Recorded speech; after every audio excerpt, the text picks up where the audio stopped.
Science and Technology Philippine Institute of Volcanology and Seismology kan DOST PHIVOLCS Region 11 nga walay direktang epekto sa mga bulkan sa Davao Region ang nasinati nga sunod-sunod nga mga aftershocks human sa linog nga nahitabo sa Manay, Davao Oriental. Sumala sa tala sa ahensya, ana-ana sa 1,802 ka mga aftershocks ang natala sukad sa unang linog, di 901 niini ang naplat og 20 ang nabatian sa nagkalain-laing lugar. Dugang pa nga ang magnitude sa mga aftershocks nag-range gikan sa 1.2 hangtod 5.8 base sa data nga nakolekta sa reference station sa Mati, Davao Oriental. Sa paghinabi kang DOST PHIVOLCS Science Research Assistant Edward Luis Orquillas, gipasabot niini nga padayon ang ilang pagtuon sa lihok sa mga trench o ang posible nga epekto niini sa rehiyon. Sa atong mga studies karon no, na natin mga nakita na correlation between movement sa atong mga trench at course mga tectonic plates na to, and pwede ba siya maka-apekto na sa mga vulkan.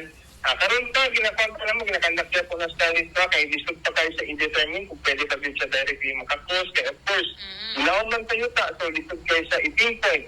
Pero sito sa inyo karon sa ito ang katawakan ng nagapaminaw, labaw na karon sa Davao Region. Wala man nun siya naka-apekto sa ito ang Mount Apo. Dugang pa niini, walay nakitang epekto sa Mount Apo ug padayon ang pagbantay sa kalihukan ini. Gipasabot usab ni Orquillas nga walay angay kabalaka ang publiko tungod kay normal nga kabahin sa natural nga proseso ang mga aftershocks human sa kusog nga linog. Mga katropa, sugdi yung adlaw sa pag-inom og healthy nga kape. Batasan na sa pag-inom ang Zenthone Plus Coffee Mix na nga pinaka na nambal pa ka. Alang sa nagkahiusang Pilipino para sa Pilipinas, katropang Juvet Espanyol, XFM News. XFM Report. Salamat katropa.